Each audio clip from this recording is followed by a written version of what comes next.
IPL में बनाते rail team India में हो जाते फेल। आखिर संजू के साथ टीम इंडिया में क्या हो जाता है? आईपीएल में टॉप, टीम इंडिया में फ्लॉप, टीम इंडिया में संजू के फेल होने के पीछे की हकीकत कोई नहीं जानता।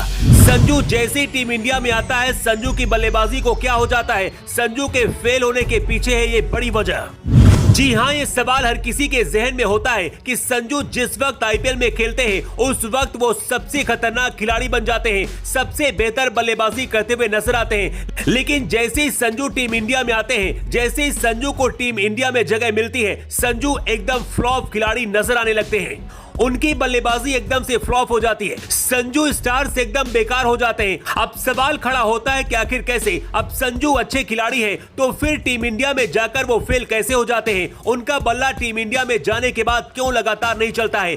तो चलिए अब हम आपको संजू के फेल होने के पीछे की वो सच्चाई बताएंगे, जिसे ना तो टीम इंडिया समझ पा रही और ना ही कोई कप्तान संजू के फेल होने के पीछे की इस वजह को समझ पा रहा। धोनी के वक्त से लेकर आज तक संजू के फेल होने की केवल एक वजह है जिसे कोई नहीं समझ पाया। चलिए अब संजू के फेल होने की असली वजह को समझ लीजिए। दरअसल संजू सैमसन का अंतरराष्ट्रीय क्रिकेट में डेब्यू साल 2015 में धोनी के कप्तानी में हुआ था। उस दौरान धोनी कप्तान थे और घरेलू क्रिकेट में संजू का नाम उभर रहा था। आईपीएल में भी संजू कमाल कर रहे थे, लेकिन संजू की बदनसीबी ऐसी रही कि कुछ मैच खेलकर संजू टीम इंडिया से बाहर हो गए।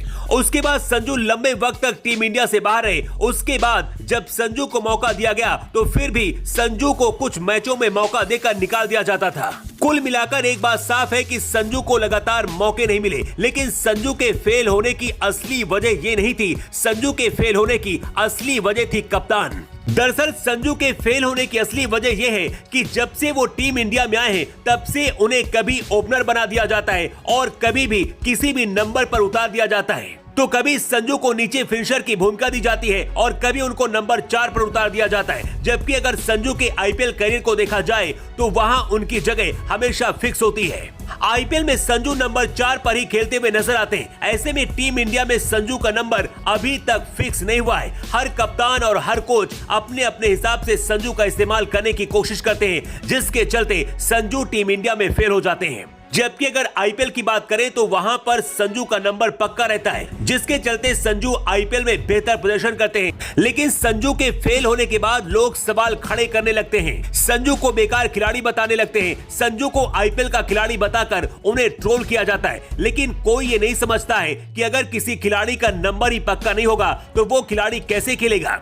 इसका बड़ा उदाहरण विराट कोहली है। कोहली ने नंबर 3 पर खेलकर कई रिकॉर्ड बनाए, कई शतक बनाए। नंबर 3 पर खेलकर कोहली दुनिया के बड़े बल्लेबाजों की लिस्ट में शामिल हुए। लेकिन जैसे ही कोहली को ओपनर बनाया गया, उनकी बल्लेबाजी में वो बात नजर नहीं आई जो नंबर 3 पर आती थी। इसलिए संजू को मौका देने वाले कप्तानों को पहले संजू का नंबर पक्का करना चाहिए, उनका किरदार फिक्स करना चाहिए। जब तक संजू का किरदार पता नहीं चलेगा तब तक संजू वो प्रदर्शन नहीं कर पाएंगे जिसकी उम्मीद हर क्रिकेट फैन को है। टीम इंडिया के कप्तान और कोच को भी संजू के नंबर के बारे में सोचना चाहिए, क्योंकि इसमें कोई शक नहीं है कि संजू इस दौर के एक टैलेंटेड विकेट कीपर बल्लेबाज हैं, जिसके साथ इंसाफ होना चाहिए। वैसे संजू को लेकर आपका इस खबर को लेकर क्या कहना है? क्या आपको भी लगता है कि वास्तव में संजू के फेल होने के पीछे उनका नंबर फिक्स ना होना है? कमेंट करके अपनी राय जरूर दें।